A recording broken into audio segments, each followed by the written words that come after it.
Why would the heart of the greatest empire the world had ever known succumb to flames in a single night? What could drive an emperor to sit idle as the streets of Rome collapsed into fire and ash? These questions have haunted historians for centuries. To understand the Great Fire of Rome in 64 AD, we must first understand the stakes at the heart of the Roman Empire, the pressures of power, and the complex web of loyalty and ambition that defined Emperor Nero's reign. The story of Rome burning is not merely a tale of destruction. It is a study in strategy, human ambition, and the fragile veneer of civilization. By 64 AD, Rome had become the beating heart of a sprawling empire. Its roads stretched across continents, its armies controlled distant provinces, and its wealth was unparalleled. But with this power came vulnerability. The very urban density that allowed Rome to flourish also made it prone to disaster. Narrow streets, timber-framed houses, and tightly packed neighborhoods created conditions where fire could spread with terrifying speed. The city was a logistical marvel, but it was also a tinderbox. And yet, despite the obvious risks, Nero's attention often drifted from governance to art, performance, and personal indulgence. Nero's ascent to power had been remarkable.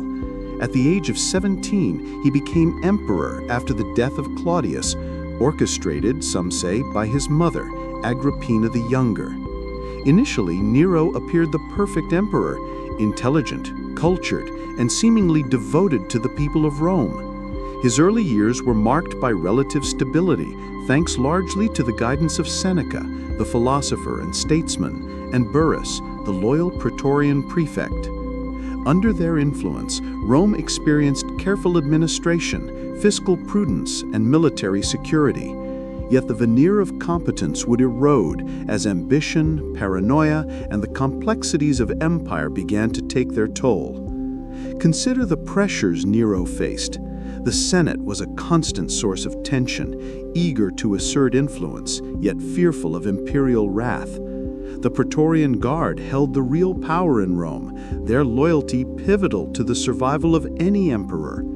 Nero's court teemed with intrigue, senators plotting, generals maneuvering, and advisors calculating each move to secure advantage.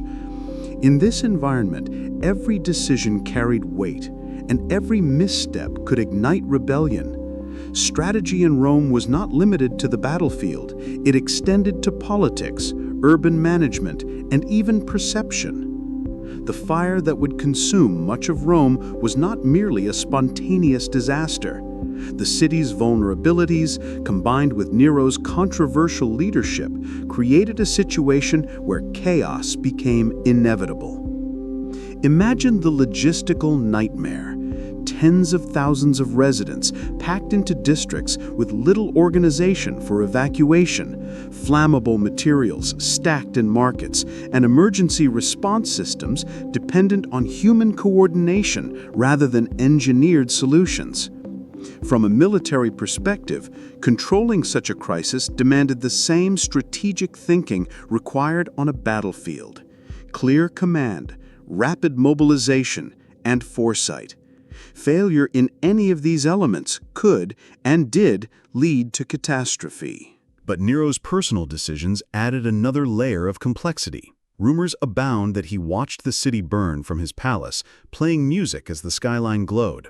Whether true or exaggerated by history's pen, the perception was enough to inflame public opinion. This perception alone created a new battlefield, one fought with words, propaganda, and public loyalty. In Rome, as in war, perception often outweighed reality. A city whose citizens believed their emperor was indifferent to their suffering was a city ripe for dissent. Yet even within this chaos, Rome's military apparatus remained formidable. The legions were unmatched in discipline, strategic flexibility, and organizational skill. Soldiers could march hundreds of miles in days, respond to rebellions in distant provinces, and maintain order in turbulent cities. The problem was internal cohesion. the legion's loyalty lay with the emperor, but when public opinion shifted, even the most disciplined units could become unpredictable. Here lies a critical strategic question. In the midst of urban disaster, how does a ruler balance immediate crisis management with the maintenance of long-term military loyalty? Nero faced this challenge in a city where every street could become a trap and every district a tinderbox. Consider the human dimension. Citizens of Rome were not passive observers. Merchants, artisans, and laborers watched as their livelihoods were consumed, and they were forced to make choices that mirrored those of generals on a battlefield: flee, fight, or cooperate. Families were torn apart, communities displaced, and the social fabric strained. Nero's challenge, therefore, was not just the fire itself, but the strategic management of human behavior on an unprecedented scale. Leadership in this context required a delicate mix of authority, charisma, and calculated ruthlessness. Misjudge the populace, and rebellion becomes inevitable. Yet, within these tactical considerations, the story is deeply human. Nero was a man of contradictions, an emperor with the mind of an artist, a strategist ill-prepared for the nuances of urban crisis. Advisors like Seneca urged caution and reason. The Praetorian Guard balanced loyalty with self-interest. Citizens navigated fear and survival. Each decision, each hesitation, each act of indifference or engagement created ripples that would define not only Nero's legacy, but the fate of Rome itself. By framing the Great Fire within both strategic and human dimensions, we begin to see a complex portrait, an empire at its peak, yet vulnerable to mismanagement, a ruler of immense potential, yet flawed in execution, a populace resilient, yet at the mercy of forces beyond their control. The burning of Rome is not just a historical event. It is a study in the fragility of power, the consequences of perception, and the intricate dance of strategy and human behavior. As we move forward, consider this. How would you respond if the very city that defines your power were engulfed in flames? Would you act decisively, seize the moment, or falter under pressure?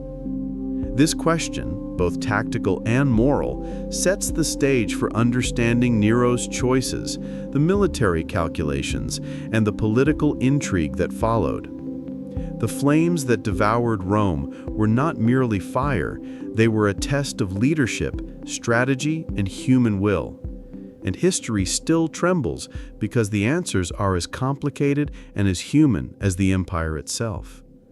This is the world into which we step, a Rome at its height, yet on the brink, an emperor whose ambition could inspire greatness or disaster, and a city whose streets would never forget the night the world burned. And it is here, in the tension between strategy, human behavior, and the unforeseen consequences of leadership, that the story of Nero and the Great Fire truly begins. Why did Rome conquer so much of the known world with such efficiency? How did a city-state transform into a military juggernaut capable of controlling 3 continents? The answer lies in the structure, discipline, and innovation of the Roman military, an institution as strategic as it was brutal. To understand Nero's Rome, we must first understand the legions that upheld the empire, the training that forged soldiers into unstoppable instruments of power, and the tactical genius that allowed Rome to dominate foes who outnumbered it in every engagement. At the core of Roman military supremacy stood the legion. Unlike armies that relied solely on massed formations, Rome perfected the manipular system, flexible units of 120 to 160 men organized into centuries and cohorts, each capable of independent action on the battlefield. This adaptability allowed the Romans to respond rapidly to threats, exploit weaknesses in enemy lines, and maintain cohesion under pressure. For Nero, this wasn't abstract theory. The loyalty and effectiveness of these legions were the very foundation of his rule. Consider the implications. Every rebellion, every urban crisis, every challenge to imperial authority could be met with a disciplined, mobile, and highly trained force. Training was relentless, almost cruel. Legionaries endured mock battles, forced marches of up to 30 miles a day, and exercises in extreme conditions. They carried heavy equipment, practiced constructing fortifications under fire, and drilled endlessly in formations that demanded perfect coordination. Discipline was enforced ruthlessly. Mistakes were punished publicly, often with death. Yet this harsh regimen created soldiers whose reflexes, endurance, and cohesion were unparalleled. In Nero's Rome, the Praetorian Guard, an elite subset of the legions, protected the emperor himself. Their loyalty secured by a combination of privilege, fear, and mutual dependence. Here, strategy extended beyond the battlefield. Controlling loyalty was as vital as controlling territory. Why did Rome conquer so much of the known world with such efficiency? How did a city-state transform into a military juggernaut capable of controlling 3 continents? The answer lies in the structure, discipline, and innovation of the Roman military, an institution as strategic as it was brutal. To understand Nero's Rome, we must first understand the legions that upheld the empire, the training that forged soldiers into unstoppable instruments of power, and the tactical genius that allowed Rome to dominate foes who outnumbered it in every engagement. At the core of Roman military supremacy stood the legion. Unlike armies that relied solely on massed formations, Rome perfected the manipular system, flexible units of 120 to 160 men organized into centuries and cohorts, each capable of independent action on the battlefield. This adaptability allowed the Romans to respond rapidly to threats, exploit weaknesses in enemy lines, and maintain cohesion under pressure. For Nero, this wasn't abstract theory. The loyalty and effectiveness of these legions were the very foundation of his rule. Consider the implications. Every rebellion, every urban crisis, every challenge to imperial authority could be met with a disciplined, mobile, and highly trained force.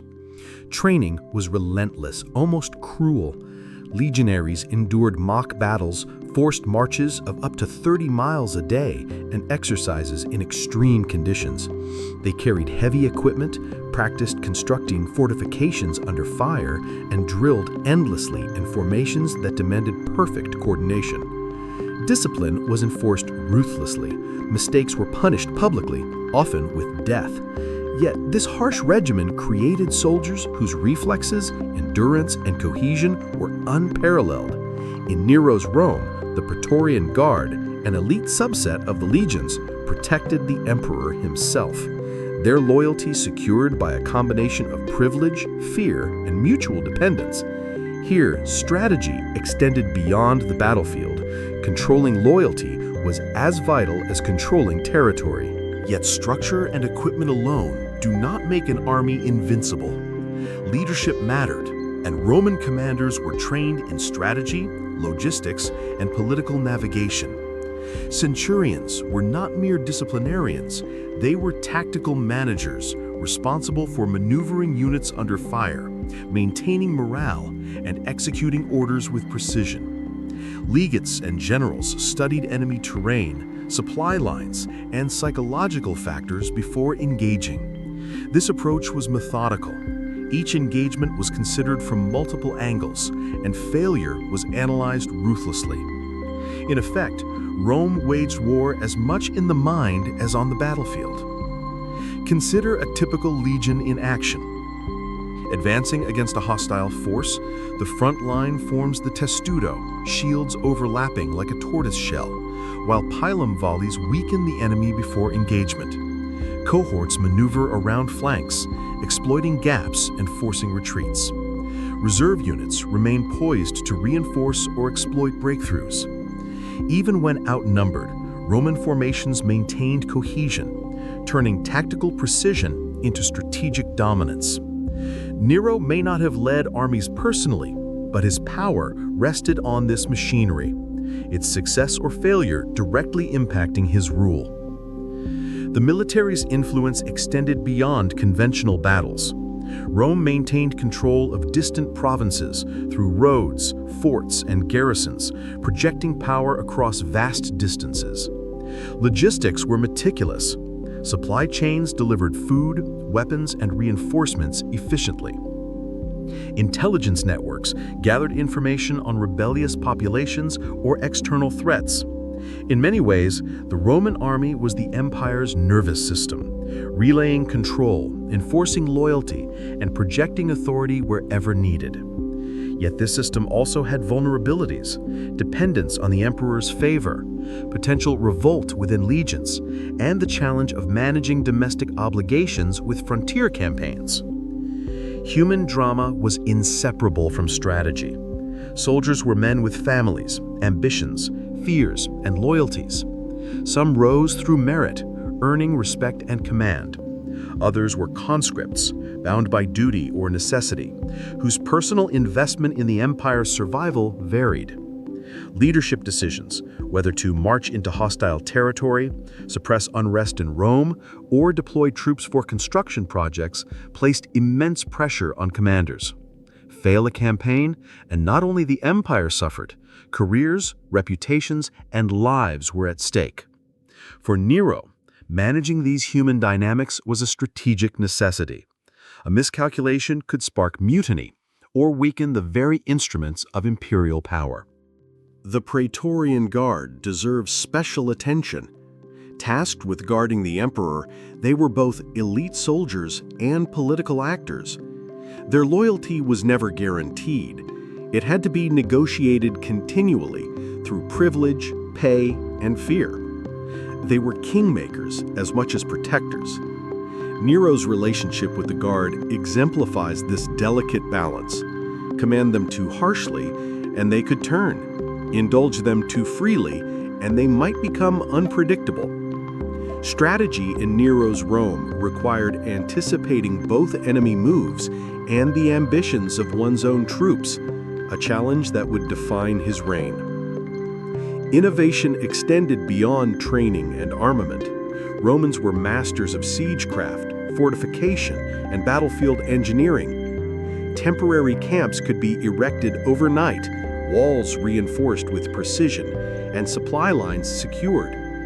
Roads allowed rapid deployment across provinces, while signal systems communicated instructions across miles. These innovations were not merely technical, they reflected strategic thinking, anticipating contingencies, mitigating risk, and maximizing operational efficiency. For Nero, this meant that even amid political distraction, the empire's military machinery was capable of decisive action. Yet the military strength also highlighted the stakes of failure. Consider Rome itself. The legions could enforce law in the provinces, suppress revolts, and secure frontiers, but they could not prevent the rapid spread of fire in densely packed districts. Discipline and strategy, vital in open battle, were harder to enforce amid civilian chaos. This tension between military capability and urban vulnerability foreshadows the challenges Nero would face during the Great Fire.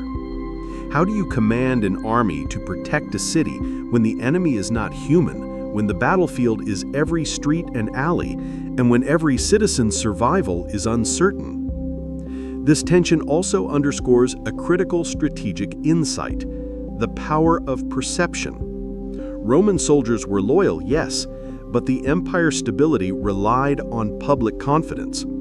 A fire in the heart of the city was not merely a disaster. It was a test of command, a trial of leadership, and a moment where perception could become reality. The legions could suppress uprisings and fight wars, but even they were vulnerable to a populace convinced of imperial negligence. Nero's task was to leverage the military's discipline, anticipate human behavior, and navigate political currents, all while responding to a crisis of unprecedented scale. Finally, the Roman military machine illustrates a broader lesson in strategy. Victory depends not only on force, but on integration of human, technological, and organizational elements. Discipline without flexibility, loyalty without foresight, or equipment without coordination is insufficient. Rome excelled because it combined these factors systematically. For Nero, understanding this machinery was essential, but as we will see, controlling the army's power within the political and urban context of Rome would be far more complicated than any battlefield maneuver. By examining the Roman military, we gain insight into the structural and strategic foundations of Nero's power. The legions were not merely soldiers, they were an instrument of empire, a tool of political leverage, and a determinant of survival.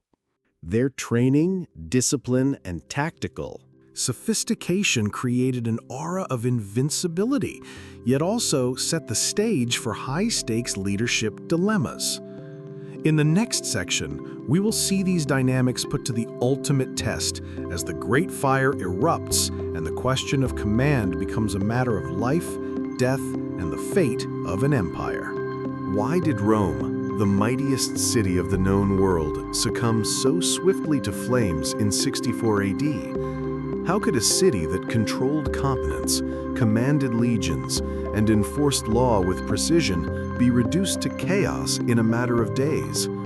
The answer lies not only in human error, but in the interplay of urban vulnerability, strategic misjudgment, and the decisions of a young emperor whose ambition outpaced his practical leadership. The Great Fire of Rome was more than a disaster. It was a battlefield, one in which strategy, human behavior, and survival intersected in deadly ways. The fire began on the night of July 18, 64 AD, in the densely packed district of the Circus Maximus. The exact origin remains a mystery, but rumors circulated immediately. Some claimed it was an accident, others whispered of Nero's deliberate orchestration. Whether fact or political smear, the perception was powerful. Narrow streets, timber houses, and tightly stacked goods provided ideal conditions for the flames to spread. Wind drove fire from block to block, consuming homes, temples, and shops with terrifying speed.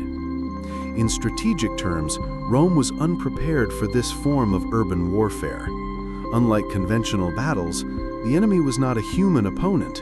It was fire itself, unpredictable, relentless, and devastating. Consider the tactical challenges. Coordinating a response in a city of over 1 million inhabitants required clear command, rapid mobilization, and disciplined execution. 3 elements the Roman system excelled at on the battlefield, yet struggled to replicate in civilian crisis. Fire brigades existed, but their numbers were insufficient, and they lacked the engineering capacity to create effective fire breaks in time. Demolition of buildings to halt spread was slow and dangerous, often resisted by panicked citizens unwilling to sacrifice their homes. Here, Nero's leadership, or lack thereof, would define the course of events. The fire's expansion created immediate tactical dilemmas. Legionary units could be mobilized to enforce evacuation, clear streets, and assist in firebreak construction. But this required soldiers to operate outside conventional battlefield parameters. Their discipline, honed against enemies with shields and spears, was tested against smoke, panic, and human desperation. Some units were successful, clearing districts and rescuing citizens, while others faltered, constrained by fear and the impossibility of controlling every street. Here lies an essential strategic insight.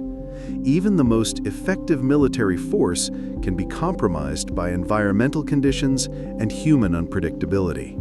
Personal stakes were high. Families fled, merchants abandoned goods, and slaves faced choices between escape and compliance. Stories survive of citizens forming human chains to pass buckets of water, of fathers shielding children amidst the flames, and of individuals sacrificing property or even their lives to aid others. For Nero, the fire was not only a civic crisis, but a moral and strategic challenge. How to preserve authority, protect lives, and maintain control in a city that increasingly saw the emperor as either ineffective or malevolent. From a strategic perspective, the fire revealed the fragility of urban infrastructure. Rome had grown rapidly, its neighborhoods densely packed, construction codes loosely enforced, and urban planning reactive rather than preventative. In military campaigns, supply lines and fortifications are deliberate and engineered. In the city, disaster could spread faster than troops could respond. Water channels were insufficient, streets were labyrinthine, and panic hindered organized response. This mismatch between capacity and threat created conditions in which even the best trained legions could not fully mitigate the disaster. The human dimension amplified the stakes. Citizens had to make decisions under extreme pressure. Which routes to take, whether to rescue family or abandon possessions.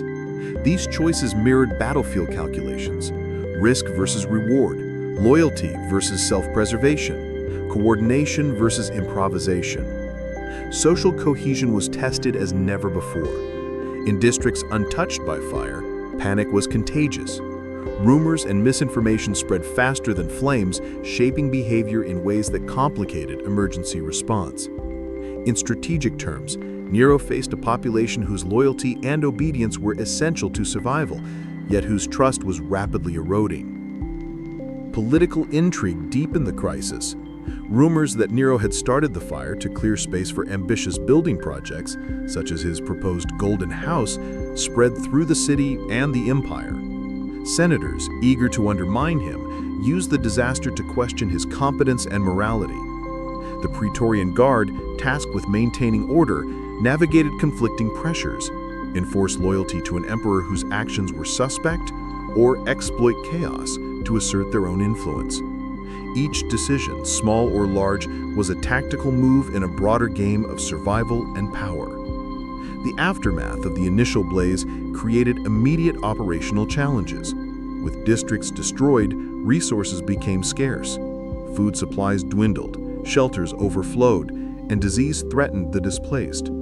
From a military perspective, logistics became as critical as combat readiness. Relief efforts required coordination across a city-wide battlefield where every district presented unique obstacles: collapsed buildings, fires still smoldering, and citizens traumatized by loss. Legionaries, trained to fight enemies with strategy and precision, had to adapt to a chaotic urban landscape where the enemy was invisible, unpredictable, and merciless. Tactical analysis reveals crucial lessons. First, urban vulnerabilities magnified the consequences of delayed leadership. Second, perception can outweigh reality. Even heroic action may fail if citizens doubt competence. Third, coordination in complex, densely populated environments is fundamentally different from open field engagements, requiring adaptive strategy, human intelligence, and continuous situational awareness. Nero's failure, or perceived failure, was as much a failure of strategic communication as it was operational execution. Amid the chaos, personal stories illuminate the stakes. Merchants lost entire livelihoods, yet some organized collective firefighting efforts. Soldiers rescued families, often at the cost of personal safety. Citizens' loyalty and ingenuity shaped the tactical landscape as much as the emperor's decisions. For Nero, these human variables were unpredictable. Each choice he made, each command issued, rippled across the city with consequences both immediate and lasting. Leadership in this environment demanded foresight, courage, and adaptability, qualities tested to the extreme. The fire also had strategic ramifications beyond Rome's walls. Provincial governors observed events closely. Client kings and potential rebels saw vulnerability. The empire's image of invincibility was challenged. While legions could secure borders and crush uprisings, they could not restore confidence in the capital overnight. In military terms, morale, both citizen and army, became a decisive factor. A single urban crisis had the potential to weaken imperial authority across provinces. Eventually, the flames subsided, but the consequences endured. 3 of Rome's 14 districts were devastated, tens of thousands left homeless, and an entire urban identity fractured. Reconstruction efforts, including Nero's ambitious architectural plans, were shadowed by the question of culpability. Citizens, senators, and historians debated whether Nero had acted, failed, or deliberately allowed the fire to achieve personal ends. The strategic failure had layers: operational, political, and psychological. Each layer reflected the complexity of leadership in Rome, a city where military power, civil authority, and human perception were inseparably intertwined. Consider the strategic lessons. First, even unmatched military organization cannot substitute for urban preparedness and crisis foresight. Second, leadership perception can define legitimacy as much as competence. Third, human factors, panic, rumor, loyalty must be anticipated in every operational plan. And fourth, disasters are not merely accidents. They are tests of strategy, character, and the durability of authority. For Nero, the Great Fire became a crucible in which his decisions, ambition, and vulnerabilities were laid bare. By examining the Great Fire as both a tactical event and a human drama, we see why history remembers it not only for destruction, but for its strategic implications. Rome's vulnerability revealed the limitations of military power when confronted with environmental and social chaos. Nero's choices, perceived or actual, shaped the political, military, and social landscape for decades. And in this crucible, the intersection of human ambition, urban fragility, and military capability becomes painfully clear. As we move into the next section, the implications of Nero's actions extend beyond fire. Political intrigue, Senate hostility, and the complex web of loyalties begin to dominate the narrative. The battlefield of Rome has shifted from streets and rooftops to corridors of power, where survival depends on strategy as much as courage, and where one misstep can ignite consequences as deadly as any flame. The fire may have ended, but the war for control, perception, and legacy was only beginning. Why do empires fall, even when their armies are unmatched and their cities legendary? Often, the seeds of collapse are sown not on the battlefield, but in the shadows of power, in whispered conversations, in ambition and betrayal. For Nero, the aftermath of the Great Fire of Rome was not simply a matter of reconstruction. It was a crucible of political intrigue that would test his instincts, his strategy, and his very survival. Rome's political landscape was a treacherous one. The Senate, a body composed of aristocrats, patricians, and experienced statesmen, had grown increasingly frustrated with Nero's personal indulgences and erratic leadership. They resented his autocratic tendencies, his artistic preoccupations, and the influence of his advisors, especially the philosopher Seneca. Senators often operated like generals in a covert battlefield, maneuvering, forming alliances, plotting interventions, and carefully observing the emperor for weakness. In Nero's Rome, political miscalculation could be as fatal as a failed campaign on a distant frontier. The first challenge for Nero was perception. After the Great Fire, rumors that he had deliberately set the city ablaze to clear land for his extravagant golden house circulated widely. Even if untrue, such allegations were devastating. Senators, eager to reclaim influence, amplified these whispers. Public opinion, once a secondary concern, became central to imperial survival. Consider the tactical dimensions. Nero's failure to control information created a political battlefield in which perception was the dominant weapon, and where rumor could weaken loyalty faster than any rebellion. Within the palace, personal ambitions and alliances shaped strategic outcomes. The Praetorian Guard, tasked with protecting the emperor, operated as both shield and sword in political games. Officers like Tigellinus leveraged their position to influence decisions, control access, and manipulate reports from the city. Loyalty was conditional, negotiated, and often transactional. Nero had to balance privileges, fear, and incentives to maintain control, recognizing that the Guard's allegiance was as vital as the army's effectiveness in any crisis. Assassination plots were constant threats. Senators, ambitious courtiers, and even military leaders debated whether eliminating the emperor would restore stability or grant themselves power. The stakes were existential. Failure to act could invite imperial retribution. Action could trigger civil war. For Nero, this created a strategic paradox. Every decision, from public appearances to private conversations, was a tactical maneuver in a constantly shifting web of threats and alliances. Leadership in this environment demanded not only political acumen, but psychological insight. Consider the role of key individuals. Seneca, philosopher and advisor, urged caution, ethical governance, and strategic restraint.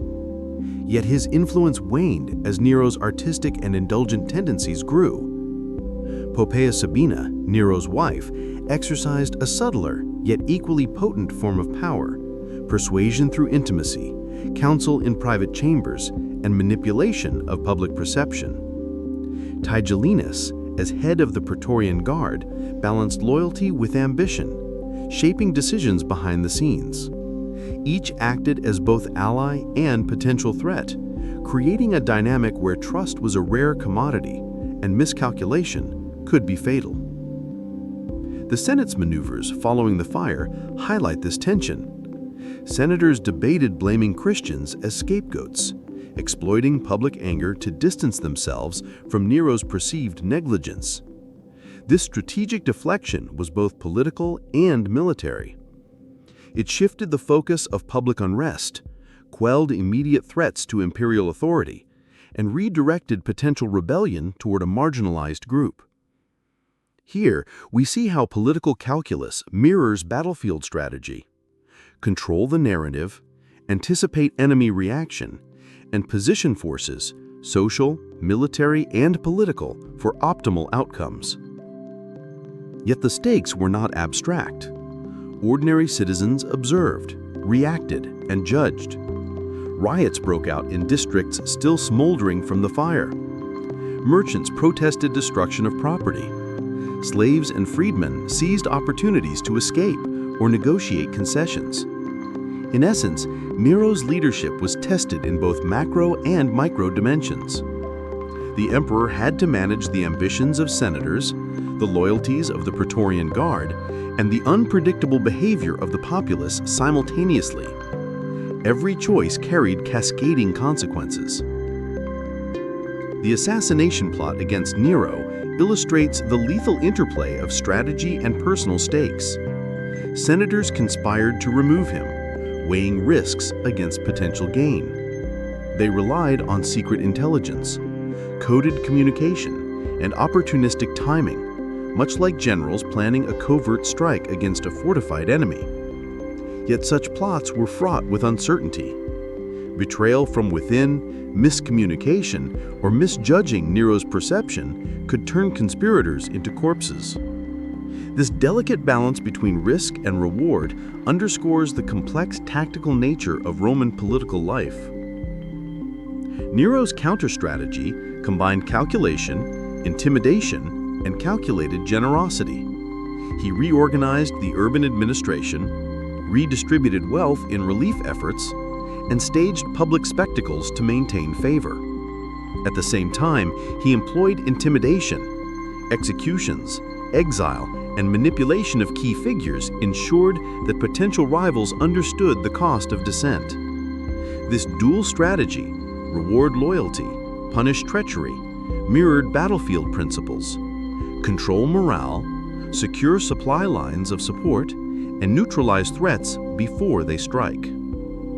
Tactical analysis reveals a key insight.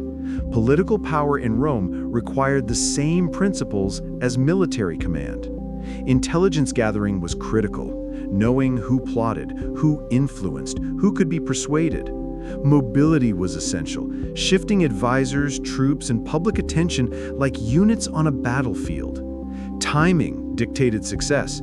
Acting too early could provoke resistance. Waiting too long could allow plots to solidify. Leadership was less about issuing commands and more about orchestrating a network of influence, loyalty, and fear. Nero's missteps in these areas would echo for years. Personal drama intensified as allegiances shifted. Advisors who had once counseled caution found themselves at odds with Nero's increasingly erratic behavior. Tigellinus and other key figures manipulated perceptions, feeding selective information to guide imperial decisions. Poppaea, initially a stabilizing influence, became enmeshed in palace intrigues that amplified tension and uncertainty. Each character acted as both a force multiplier and a potential liability, creating a dynamic environment in which the emperor's every choice could lead to triumph or disaster. Meanwhile, the Senate continued its maneuvers. Attempts to influence public opinion, align with military leaders, and exploit urban unrest represented strategic campaigns in their own right. They understood that the emperor's weakness, or perceived weakness, could be leveraged, much like exploiting a flanking gap on a battlefield. Political action in Rome was kinetic. It required precise coordination, anticipation of enemy reactions, and decisive execution. The fire had created the conditions for such maneuvers, amplifying tension and exposing vulnerabilities. Nero's response to these pressures was a mix of strategic brilliance and dangerous miscalculation. Public spectacles, religious gestures, and charitable acts maintained temporary goodwill, yet his indulgences and perceived indifference eroded trust. By managing appearances, he attempted to control morale, much as a general uses a feint to misdirect an opponent. But unlike open-field battles, Rome's political landscape was fluid, unpredictable, and populated with actors capable of lethal improvisation.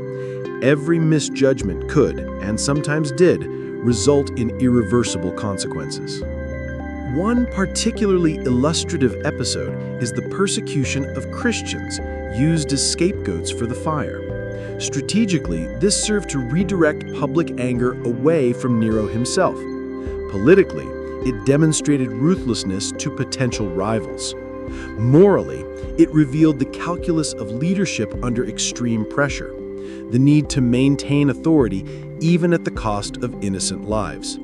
In military terms, it was a diversionary tactic, sacrificing expendable units to preserve the larger strategic position. The lesson is clear. In Rome, power required the integration of coercion, manipulation, and tactical foresight. By examining the intricate interplay of intrigue, loyalty, and strategy, we can understand why the period following the Great Fire became a defining moment in Nero's reign. The emperor navigated an environment in which personal, political, and military stakes converged. Senators, advisors, the Praetorian Guard, and citizens all represented variables in a dynamic, high-stakes equation. One miscalculation could ignite rebellion. One misread signal could lead to execution or exile. The political battlefield was as lethal, and sometimes more so, than any campaign Rome had waged against foreign enemies. The consequences of these power plays extended beyond Nero's immediate survival. They shaped the trajectory of the empire, influencing succession crises, military loyalty, and the relationship between emperor and senate. Each decision, from public spectacle to secret execution, rippled across Rome's political, social, and military fabric. This was strategy writ large. The battlefield was invisible, yet lethal. The stakes were total, and the emperor's every move mattered. As we move into the next section, the focus shifts from high-level maneuvering to the broader cultural and social consequences of Nero's decisions. How did these intrigues, executed against a backdrop of fire and panic, affect ordinary Romans, soldiers, and the empire itself? The battlefield of politics has been mapped, alliances counted, and strategies laid bare. But the human cost, the societal impact, and the cultural reverberations are next to unfold. The drama of Rome is far from over. How did the actions of a single emperor ripple through the lives of millions? After the Great Fire of Rome and the ensuing political maneuvering, the effects of Nero's reign extended far beyond palace intrigue or military strategy. They reshaped daily life, social structures, and cultural norms across the empire. To understand Rome under Nero is to see the interplay between imperial ambition, societal expectation, and the lived experience of soldiers, citizens, and slaves alike. The first and most obvious impact was physical. The fire destroyed vast swaths of the city, leaving tens of thousands homeless. Markets vanished overnight, workshops burned, and entire neighborhoods were reduced to rubble. For ordinary citizens, survival became a daily tactical challenge. Families improvised shelters, scavenged for food, and navigated urban chaos. Streets once bustling with commerce were transformed into spaces of fear, negotiation, and improvisation. In effect, the city itself became a new battlefield, one where the enemy was scarcity, panic, and the unpredictable reactions of neighbors and strangers alike. Cultural integration and adaptation were central to Roman strategy. Conquered peoples, Gauls, Greeks, North Africans, and Britons were incorporated not only into the military, but also into society through trade, citizenship, and urban development. Nero, despite his notoriety, continued policies that leveraged cultural assimilation as a form of political stability. Gladiatorial games, theatrical performances, and public spectacles were not mere entertainment. They were instruments of social cohesion, reinforcing the emperor's presence in citizens' daily lives and reminding them of Rome's supremacy. Even in disaster, these cultural tools served to project authority and maintain order. For soldiers, life was a mixture of rigid discipline and enforced adaptation. Legionaries stationed in Rome during Reconstruction were tasked with maintaining order, assisting in relief efforts, and rebuilding infrastructure. Their training, honed for battlefield efficiency, proved invaluable in this urban crisis. Yet, even the most disciplined soldiers faced moral and practical dilemmas. Enforce order among desperate citizens, or show mercy? Protect property, or save lives? Prioritize imperial command, or human decency? These daily choices shape the soldier's experience and influence the broader stability of the empire. Slavery, a cornerstone of Roman economy and culture, intersected with the fire's aftermath in complex ways. Slaves were both indispensable labor and expendable social actors. Many were pressed into rebuilding homes and public buildings, their labor critical to restoring the urban fabric. At the same time, the fire exposed vulnerabilities in the social hierarchy. Desperation occasionally led to escape, rebellion, or negotiated concessions. For the emperor and his advisors, managing this population required tactical foresight, combining incentive and coercion to maintain productivity and prevent unrest. Food scarcity became a tactical concern with cultural implications. The destruction of markets and warehouses threatened famine, which could undermine public loyalty. Nero's administration responded by distributing grain, opening public granaries, and organizing relief convoys. These actions mirrored military logistics: secure supply chains, anticipate needs, and project authority through provision. The emperor's ability to manage basic necessities directly impacted both perception and stability, demonstrating the link between practical governance and strategic power. Architecture and urban planning also reflected cultural and strategic priorities. Nero's reconstruction included wider streets, fireproof construction materials, and the creation of public spaces designed for both spectacle and safety. The so-called Domus Aurea, or Golden House, though controversial, symbolized imperial vision and cultural aspiration. Buildings became instruments of strategy, signaling both recovery and authority. In essence, the emperor used culture as a weapon, integrating aesthetics, urban safety, and social control in a single vision. Entertainment served as both distraction and reinforcement of imperial ideology. Gladiatorial games, chariot races, and theatrical performances functioned as arenas of both culture and strategy. Citizens, traumatized by disaster, found temporary solace in spectacle, while the emperor reinforced his presence and legitimacy. These events were carefully calibrated. They communicated power, rewarded loyalty, and subtly reminded the populace of the emperor's reach. In tactical terms, culture became a tool of psychological warfare, shaping morale and reinforcing order. Military culture intersected with civilian life in unexpected ways. Soldiers, accustomed to battlefield hierarchy and discipline, influenced urban order and public behavior. Legionaries enforced curfews, assisted in firefighting, and mediated disputes. Their presence reminded citizens that the machinery of empire was omnipresent, and that loyalty and obedience were as critical in daily life as on distant frontiers. This blending of military and civilian spheres illustrates the empire's reliance on a disciplined, centralized power structure. Religion and ritual were another critical dimension. Temples destroyed by fire were reconstructed, sacrifices offered, and festivals observed. Religious observance served a dual purpose. It reinforced cultural cohesion and projected imperial piety. Nero, in particular, manipulated religious practice to strengthen his authority. By participating in public ceremonies, sponsoring religious festivals, and emphasizing divine favor, he linked his personal image to the survival and prosperity of the city. Religion, like entertainment and urban planning, became a tool of governance and social control. Trade and economy were deeply affected. Artisans, merchants, and traders faced disrupted supply lines, destroyed goods, and uncertainty in markets. Reconstruction projects created temporary demand, but long-term stability depended on restoring trust, infrastructure, and predictability.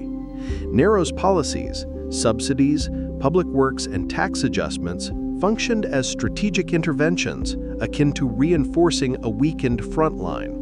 Economic resilience became both a cultural and tactical concern, influencing citizen loyalty and imperial authority.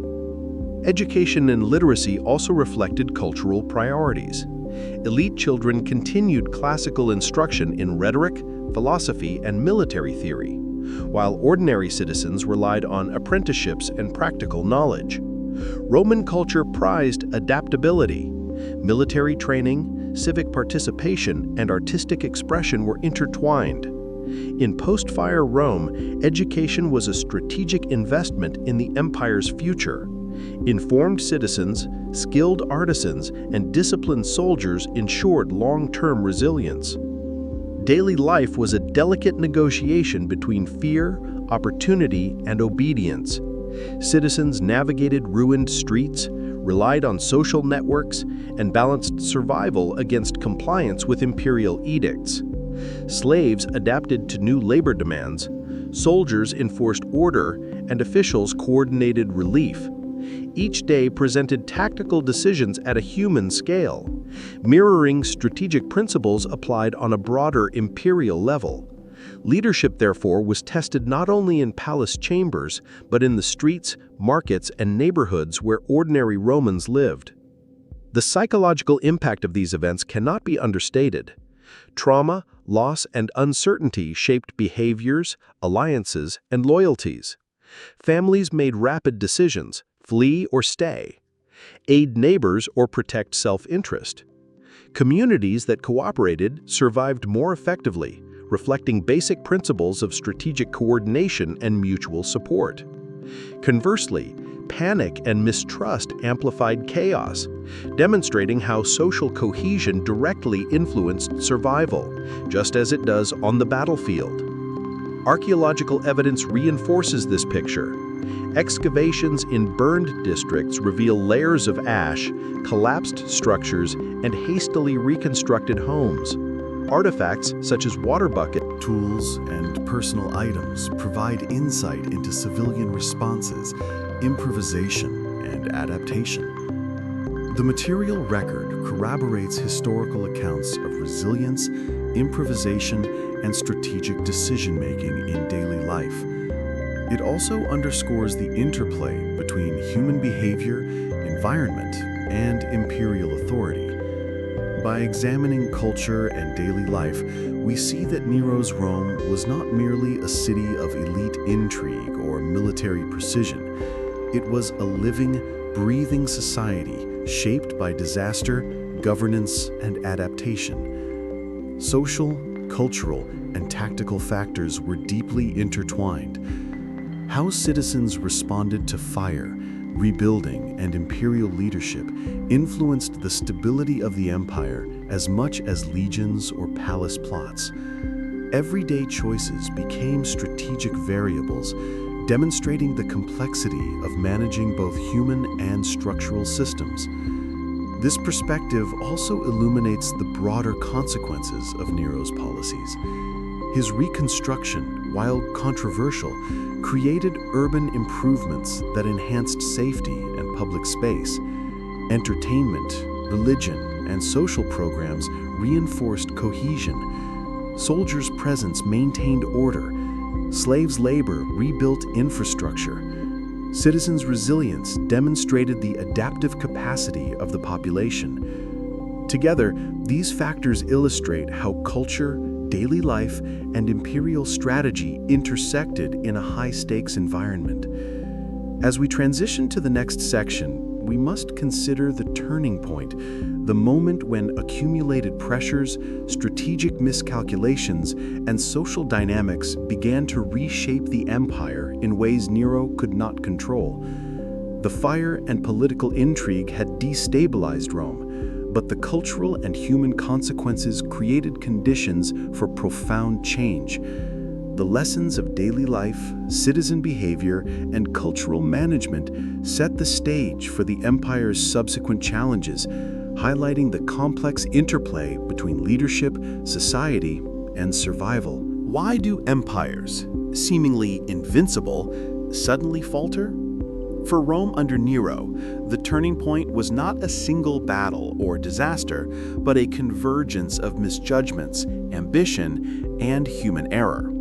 The Great Fire, political intrigue, and cultural consequences had already destabilized the city. Yet it was the accumulation of decisions, tactical, administrative, and personal, that transformed Nero's reign from one of potential greatness to a trajectory of decline. Understanding this turning point requires analyzing the interplay of strategy, perception, and unintended consequences. The first critical error lay in Nero's overextension of ambition. His obsession with artistic endeavors, massive architectural projects like the Domus Aurea, and public spectacles diverted attention and resources from essential governments. Soldiers, previously engaged in strategic defense and order maintenance, were reassigned to reconstruction, ceremonial duties, and spectacle enforcement. The strategic cost was significant. Military readiness declined, even as external threats and internal unrest persisted. Legionary commanders, forced to balance loyalty to the emperor with operational imperatives, faced daily dilemmas reminiscent of tactical quandaries on the battlefield. Nero's economic policies also contributed to the turning point. Massive spending on entertainment, infrastructure, and personal luxury strained the treasury, prompting new taxes and financial burdens on provinces. While the immediate effect was the continuation of reconstruction and public appeasement, long-term consequences included provincial resentment and weakened economic stability. In military terms, resources that could have supported legions, fortifications, or logistical readiness were redirected, creating vulnerabilities that adversaries and opportunistic governors could exploit. Strategic foresight was compromised by personal indulgence. Political miscalculations compounded these vulnerabilities. The Senate, already wary of Nero's unpredictability, began forming more cohesive opposition. Executions of key advisors, purges of perceived rivals, and reliance on feared figures like Tigellinus alienated potential allies. Political capital, once sufficient to manage dissent, eroded rapidly. Senators, observing the emperor's growing isolation, initiated subtle but effective maneuvers to safeguard their own influence, anticipating that Nero's decline was imminent. Each act of consolidation by the Senate undermined the emperor's authority. Echoing battlefield logic, every failure to secure loyalty creates a flank for enemies to exploit. Personal relationships played an equally decisive role. Poppaea Sabina's influence, once stabilizing, became a source of tension within the palace. Rivalries among advisors, combined with Nero's impulsive decisions, created a feedback loop of distrust and miscommunication. Decisions were often reactive, driven by emotion rather than strategy. These dynamics illustrate a central principle of empire management. Leadership is not merely about issuing commands, but integrating intelligence, psychology, and foresight to maintain cohesion and operational effectiveness. The turning point is also visible in military loyalty. Legionary morale, previously reinforced by discipline and clear strategic purpose, began to waver under the pressures of civil unrest and shifting imperial priorities. Soldiers tasked with policing the city or rebuilding urban infrastructure faced extended deployments, ambiguous missions, and unclear reward structures. In military terms, loyalty is cultivated through clear objectives, predictable leadership, and shared risk. Nero's shifting focus undermined these principles, weakening the connection between soldiers and emperor and exposing the empire to potential rebellion. Several specific events crystallized the turning point. One was the revolt led by Vindex in Gaul, a provincial governor challenging Nero's authority. Though initially limited, it highlighted the fragility of imperial control outside Rome. Strategic misjudgments in timing, resource allocation, and response coordination allowed unrest to grow. Legion commanders, unsure of imperial intent and constrained by overextended resources, hesitated or acted conservatively, slowing suppression. This episode demonstrates how a combination of leadership distraction, misallocation of resources, and misreading of morale can magnify small disturbances into existential threats. Another pivotal moment was the increasing reliance on fear and repression to maintain authority. Executions of senators, confiscation of wealth, and public displays of punishment intended to enforce obedience instead fueled resentment and paranoia. In strategic terms, reliance on coercion over loyalty carries short-term effectiveness, but long-term risk. Fear may prevent immediate revolt, but it erodes trust, undermines initiative, and incentivizes clandestine opposition. Nero's palace became a microcosm of battlefield tension, where every actor calculated risk, allegiance, and potential reward with deadly precision. Social unrest further amplified systemic stress. Food shortages, lingering after the fire, continued to challenge urban management. Citizens' tolerance for imperial mismanagement decreased as tax burdens increased and personal losses mounted. Urban riots, labor strikes, and civil disputes became common tactical considerations. In effect, the city itself became a contested territory, with citizens, soldiers, and administrators negotiating daily survival, much like opposing forces on a battlefield. Leadership was tested not in one decisive engagement, but in continuous, unpredictable skirmishes across multiple fronts. Cultural tensions intensified as well. The blending of Roman, Greek, and provincial customs, while a strategic tool for integration, also created friction. Festivals, games, and religious observances were manipulated for political gain, but misalignment with public expectation led to alienation. In military analogy, this is equivalent to misreading terrain or local intelligence.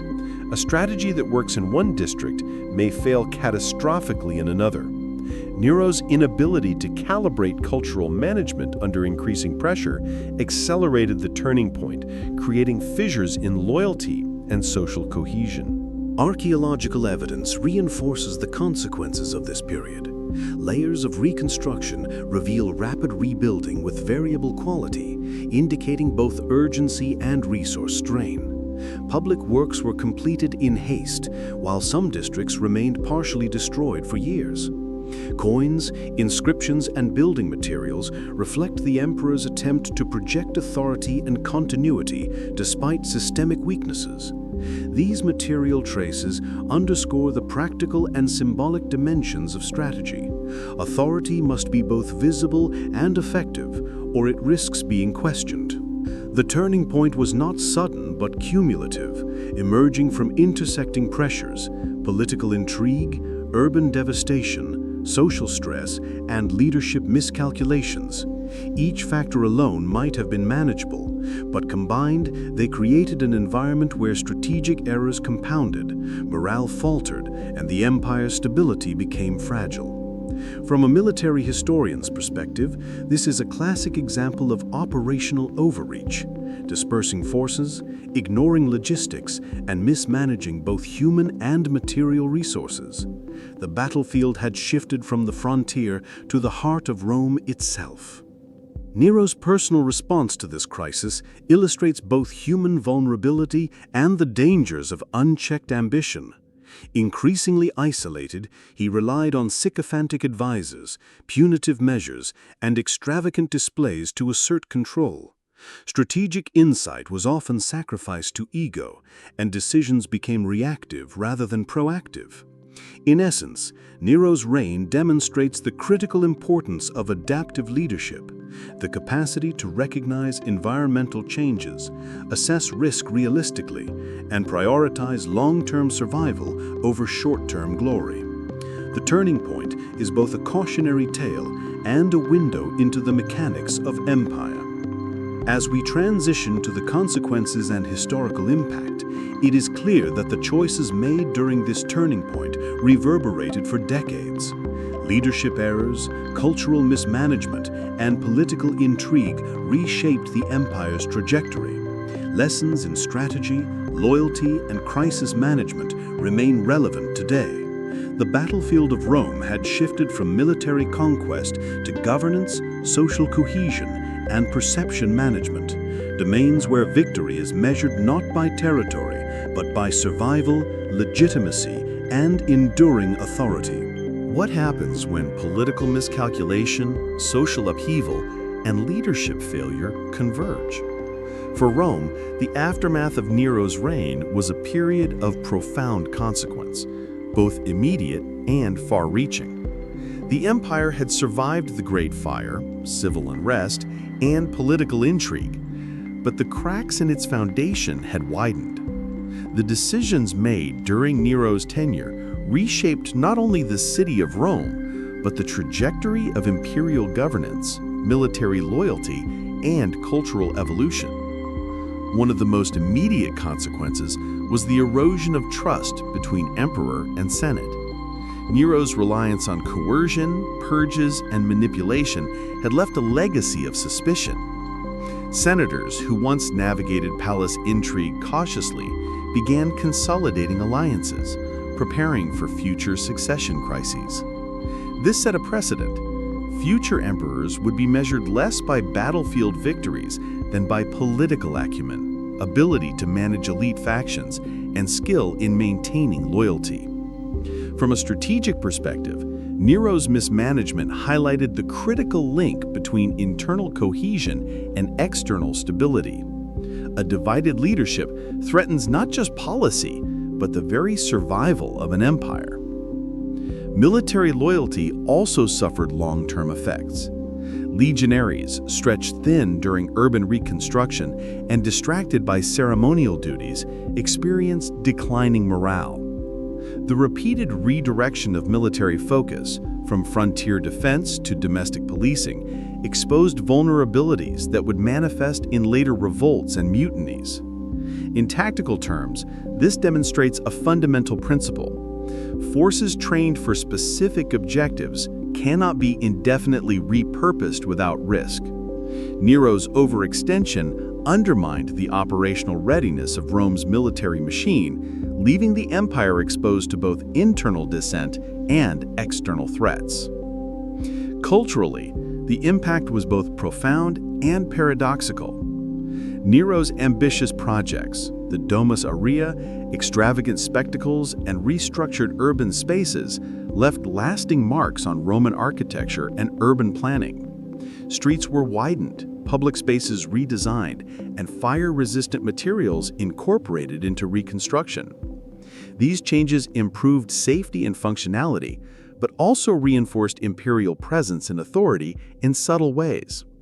Culture became both a weapon and a legacy, a reminder that leadership, even flawed, can shape cities and societies for generations. Social consequences were equally significant. The displacement caused by the fire, combined with economic strain and high taxation, created a class of citizens and slaves who had experienced direct hardship due to imperial policy. Survival, adaptation, and resilience became central themes in Roman daily life. Communities learned to navigate disaster, negotiate loyalty, and manage scarcity. These adaptive behaviors were not merely reactive, they shaped social norms, informed urban organization, and influenced future responses to crises. In effect, the fire and subsequent mismanagement acted as a large-scale experiment in social resilience and governance under stress. Religious and ideological impacts were also far-reaching. The scapegoating of Christians following the fire established a pattern of targeted persecution that would resonate for centuries. Strategically, this served as a diversionary tactic, redirecting public anger from imperial negligence, but it also entrenched religious divisions and created enduring narratives of martyrdom. For historians, this moment underscores the intersection of tactical governance, public perception, and cultural consequences. Decisions taken to preserve authority in the short term can ripple outward, creating legacies that influence religion, identity, and social cohesion for generations. Economically, Nero's indulgence and reconstruction expenditures left both positive and negative legacies. On one hand, reconstruction projects stimulated labor markets, created temporary employment, and fostered innovation in architecture and urban planning. On the other hand, heavy taxation and resource misallocation strained provincial economies, creating pockets of resentment and vulnerability. From a military strategic viewpoint, economic stability underpins operational readiness.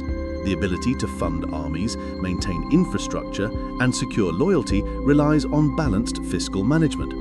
Nero's short-term indulgence thus had enduring operational consequences.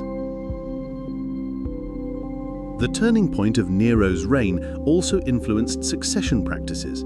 After his death in 68 CE, Rome experienced the Year of the Four Emperors, a period of rapid power shifts, civil war, and fragmentation.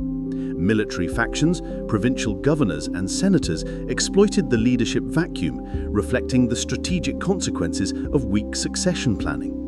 The failure to secure loyalty and create institutionalized governance mechanisms left the empire vulnerable to opportunistic actors. Nero's reign demonstrated that unchecked centralization of power, without robust mechanisms for continuity, imperils stability even in the world's most formidable empire. Long-term historical influence extends beyond Rome itself. Nero's reign became a cautionary tale of the dangers of personal indulgence, political isolation, and mismanagement of both human and material resources.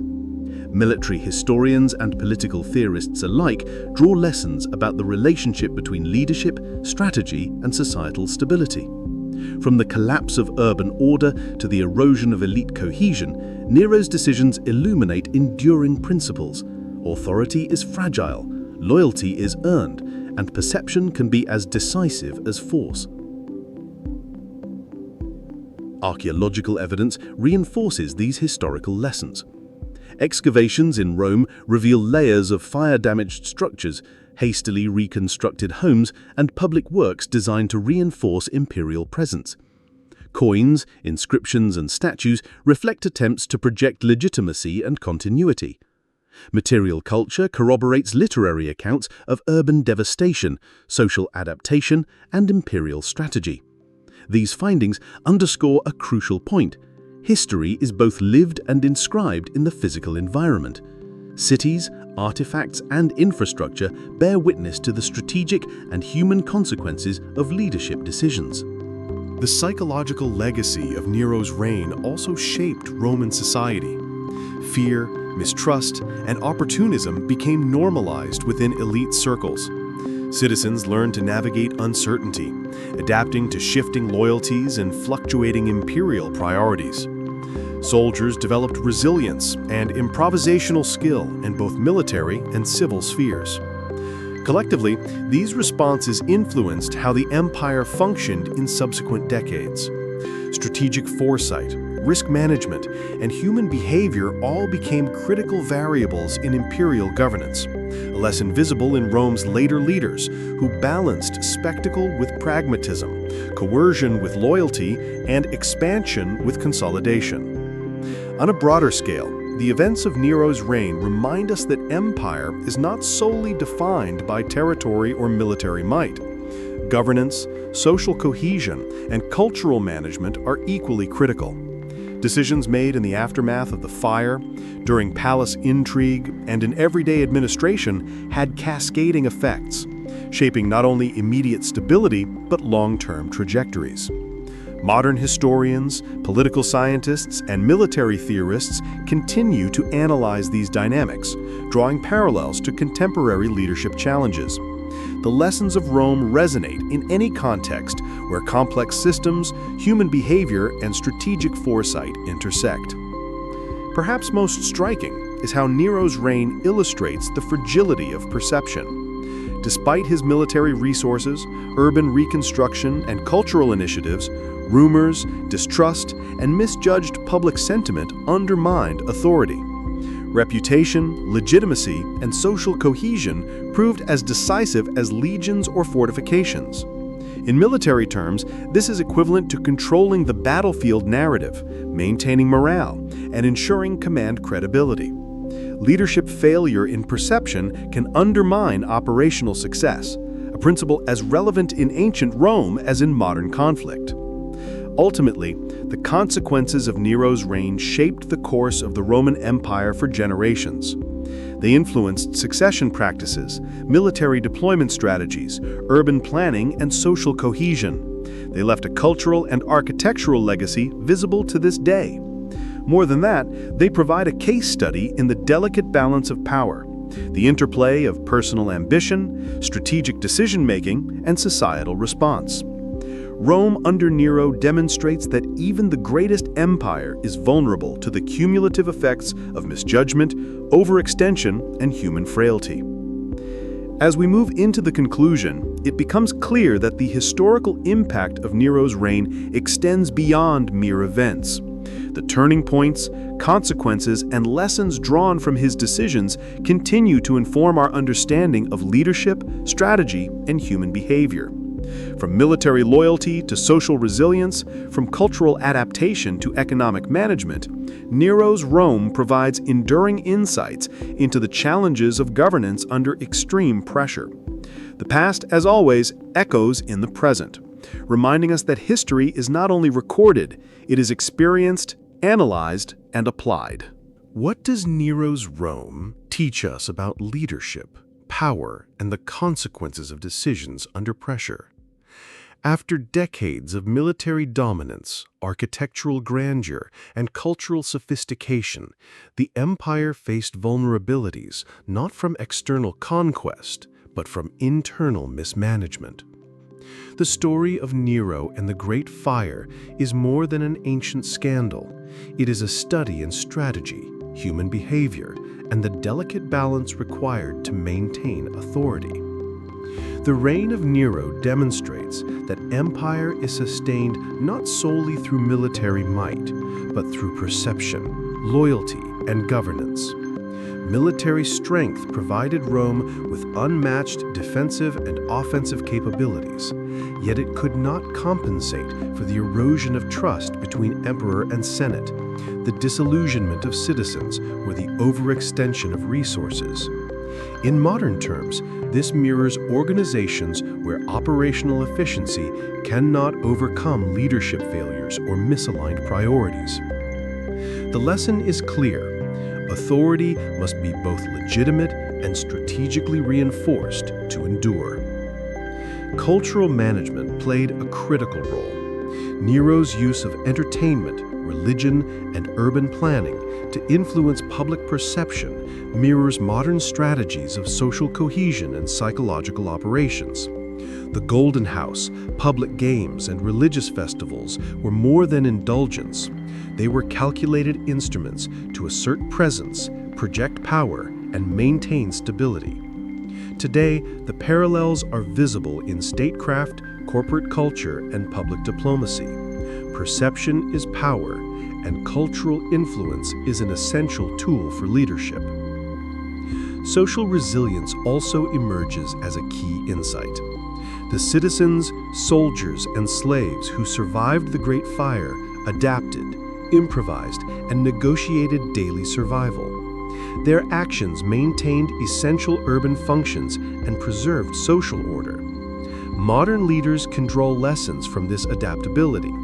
When systems are stressed, whether by disaster, conflict, or organizational upheaval, the resilience of individuals and communities becomes a decisive factor in long-term stability. Leadership is not only about top-down commands, but enabling distributed decision-making under pressure. Political intrigue, manipulation, and miscalculation offer enduring warnings.